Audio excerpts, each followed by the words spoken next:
All right, we're joined by head coach Lincoln Riley. I think everybody knows the drill, so we're just going to hop into questions since we've got just 15 minutes today. We'll begin with Ryan Aber of the Oklahoman and then go to Eric Bailey. Ryan? Yeah, Lincoln, I know that even in normal years, recruiting can be led a lot by the guys who commit early and try to get other people on board. Is that magnified this year with the change in just the way you're having to do recruiting with this pandemic? Well, you're right. It's always important. It's become more important, I think, in the last several years because so many of these top players have a chance to connect, whether that's at some of these different combines, these different events they get invited to, or simply just the social media aspect of it, and having a chance to connect with other top players across the country. So I think we've all seen more of that in the last several years. Is it more important this year? Probably yet to be seen. I mean, it's still super important, but I think it's been super important the last few years too. But you can make that argument because we're obviously limited on what we can do, and you don't have a chance to have as many of those face-to-face interactions as we're used to being able to have with these guys, at least right now. But so if they can develop strong relationships with other players that have decided that Oklahoma is their future home, then that certainly always helps. Appreciate it. Mm-hmm. Okay, we'll go to Eric Bailey of the Tulsa World and Joe Bettner.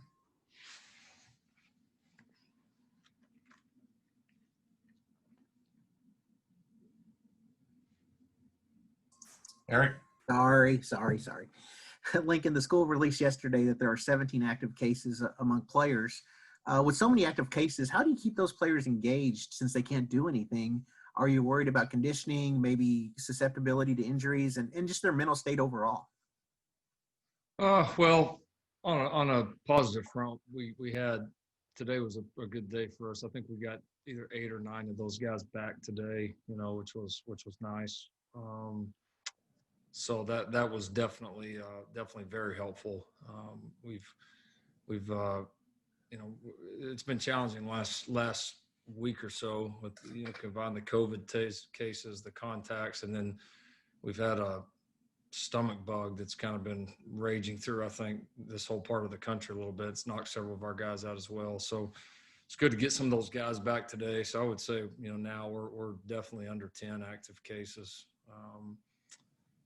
As far as for them, it's difficult. I mean, you're trying to engage them as much as we can virtually.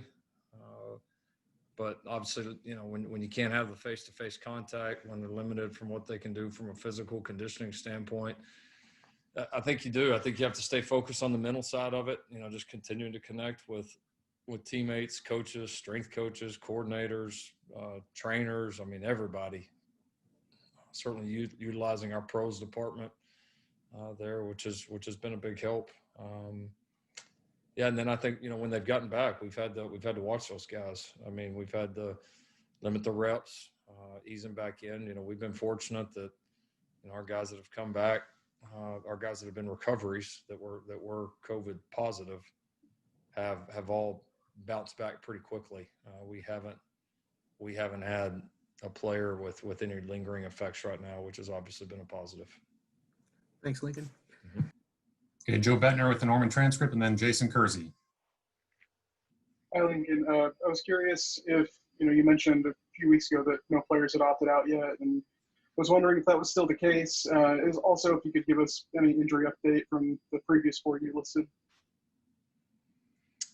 As far as the opting out, visited with kind of our leadership group, several of our, kind of older players that I go to on a number of issues, and their wish, and I totally agree with it, is we're going to keep the focus here on our guys that are here. If a player does choose to opt out, then that's obviously his choice. And if they want to make any announcement or do anything, that'll be up to the individual. Injury-wise, no. I mean, I think those same 4 guys that I mentioned last time, no real change.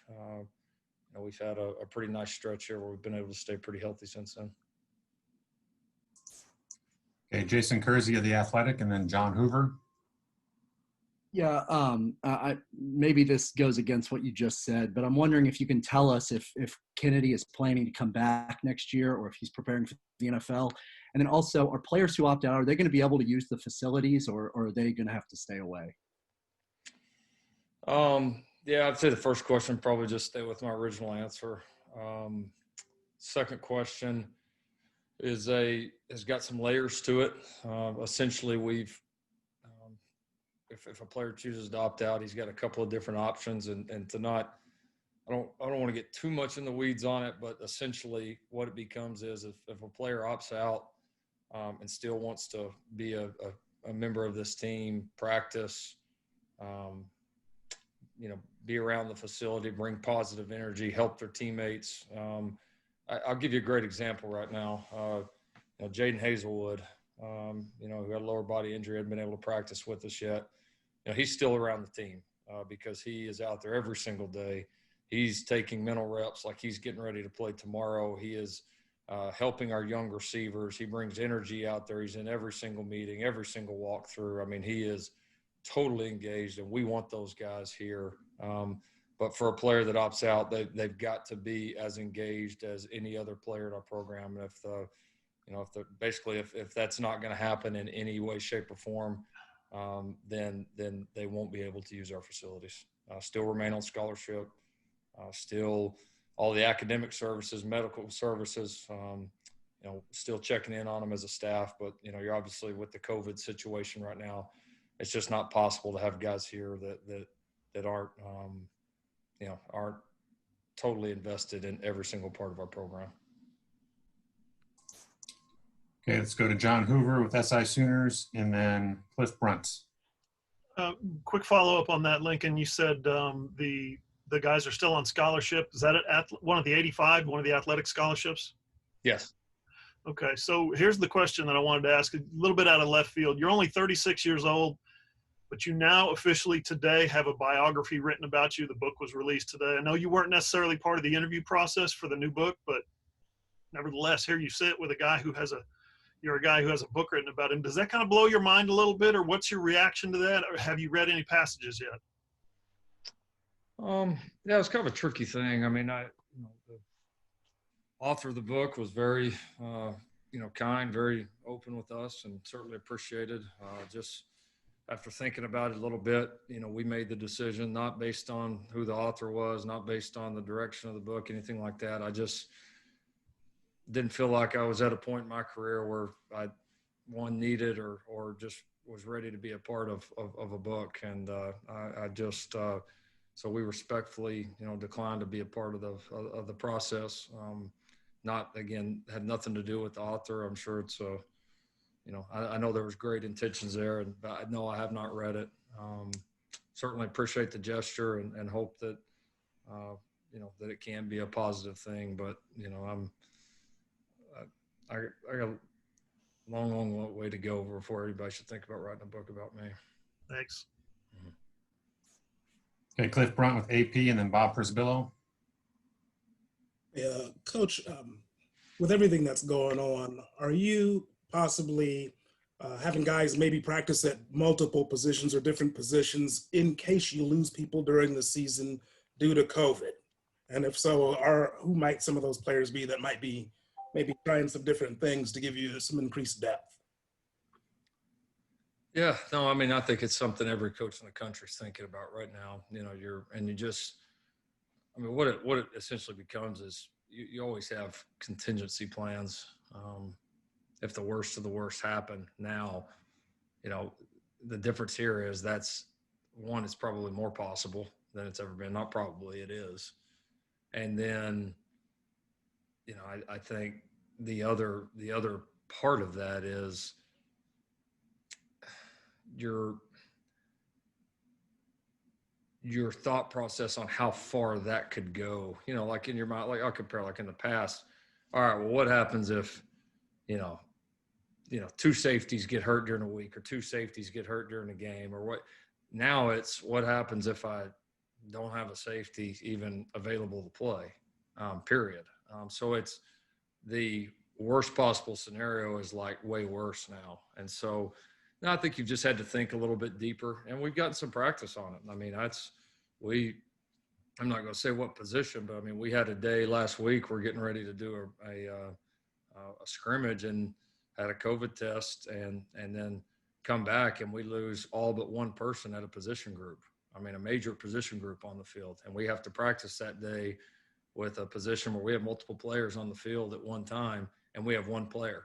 And we found out that night, and then we'll get practice the next morning.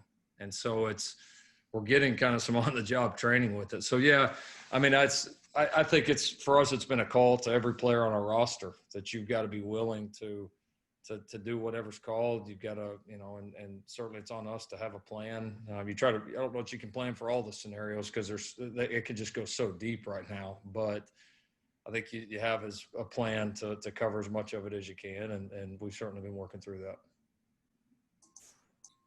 Okay, Boppers Bill with Sooner Scoop, and then Bill Haston. Bob? Yeah, Lincoln, we went 11 minutes and haven't asked yet, but I mean, we are getting closer. Are you anywhere near ready to name a starting quarterback and just give an update on Rattler, Mordecai, how they've been looking? Yeah, no, it's been very positive with those two guys. Trying to weigh two things, as we go through it. I think the first is just obviously, how these guys are continuing to perform, just how they're leading the groups, just, probably more normal stuff. And then also trying to gauge how abnormal this entire process has been. And the fact that you play one non-conference game and then you've got a bye week and then bam, you're into the conference schedule. So, I mean, I don't know if I have an answer of how that changes things, but I think it's certainly a factor right now as we play it out. And so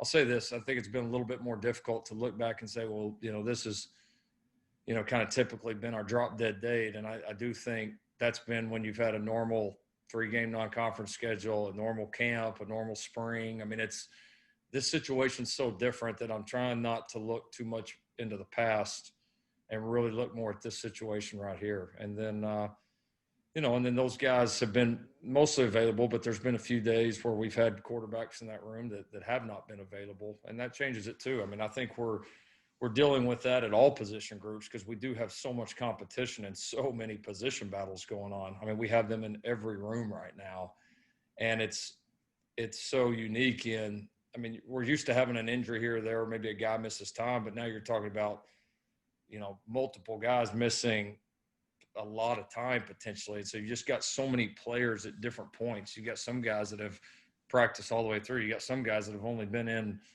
5 or 6 practices. I mean, it's so all over the place. And so we're trying to, again, you got to work through it. It is a situation, but I think they're both playing well. I think they're, they moved the ball well. I think they're mentally both in a good place. So we're going to continue to evaluate them and get as many reps in them as we can, and then, evaluate the situation as a whole, including the schedule. Okay, Bill Haston of the Tulsa World, and then Jenny Carlson. Lincoln, you've got 1 million guys in NFL camps, but the one guy who's maybe the most interesting as we speak is Parnell Motley, who had a big day yesterday again in camp. And I wondered how you felt about his chances going in as an undrafted guy. And then if you can, talk about the value of having a guy. There's a lot more guys like Motley than there are Mayfield and Murray. And just talk about the value of having a guy who's having to fight for a job in the league and to show up the way he has showed up.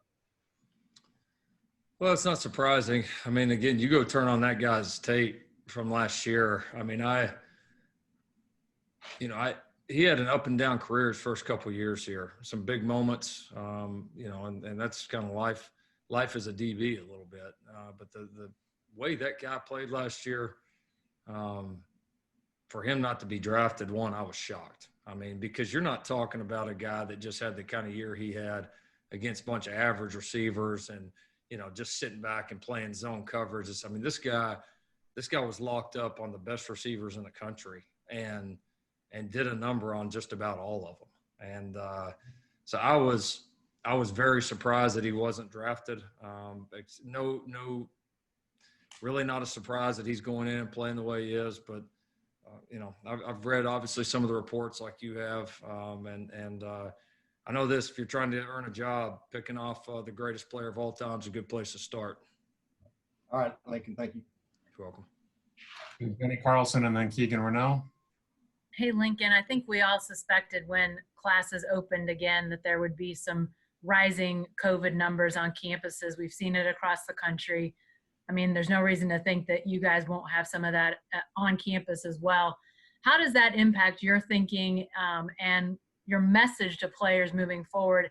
And also, how does it affect any confidence you might have in the season moving forward and just those type of things as you see cases in the hundreds on campuses around the country?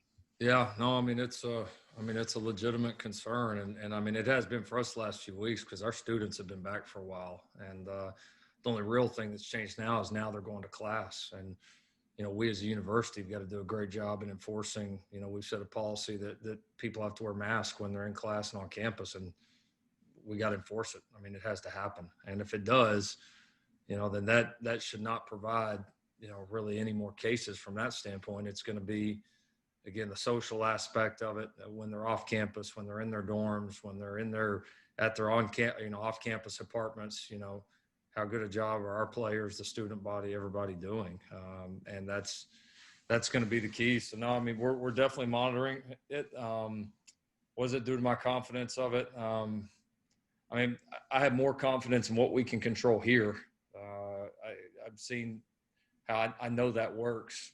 I've seen that work. And so I'm confident that it's possible. Are we going to do it? Our students, local establishments, the community in general going to buy into that? I think that remains to be seen. Thanks. Okay, we'll go to Keegan Renault with Sooners Wire. Yeah, Lincoln, just curious if you had any comments. I know we haven't asked about Jalen Redmond since his arrest, and just curious if anything, like with terms of punishment, maybe carry over into the season as well. You guys kind of know me there. It's been and being addressed. It's something we take very, very seriously. We're disappointed in it. Jalen Redmond's a good kid that made a mistake, but it's a mistake that just absolutely cannot happen. Thankful that nobody was injured, and we will deal with it and deal with it appropriately. Thanks, Lincoln. Coach, if you got time for one more, Kerry Murdoch's got one as well. Yeah, I've got 4 or 5 more minutes if we need to. Kerry? Lincoln, curious, just going through this, all the stuff that you have to deal with, is there something about coaching in the middle of this that we wouldn't understand, that just kind of like a time suck for you that you haven't had to deal with in your career in the past? Any things that really, I mean, extra meetings, game day prep, stuff like that you never really thought you'd had to deal with? Yeah, no, there has been. I think the one I would say is just the amount of schedules that you go through, and you end up using,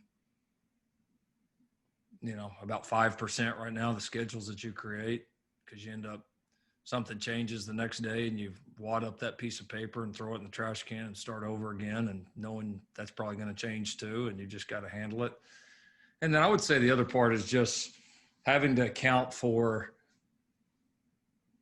keeping these guys separated as much as you can. I mean, it's already a lot of scheduling when you don't have to worry about, all right, how many guys do we have together? Or how many guys do we have in this lift? Or how many guys do we have in the locker room at this time? Or in this, that has added, I think, another layer for all coaches. And that when you put out schedules, it's you've got to go back and look at every schedule and are you separating your team enough at those points? And I mean, that may sound like not a lot, but it's every single minute of the day, you got to account for them and make sure that they're not having a chance to group up and potentially spread this thing. And that's at its challenges.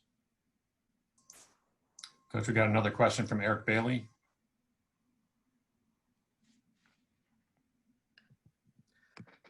It appears the running backs room will be filled with inexperience. How do you overcome that this season? And what's that energy level like in that room? And also, Coach Murray, it's his first year with this program, and how is he working with these players that are really so raw? Oh, he's doing a great job. There's a lot of energy, a lot of competitiveness in that room, a lot of talent in that room.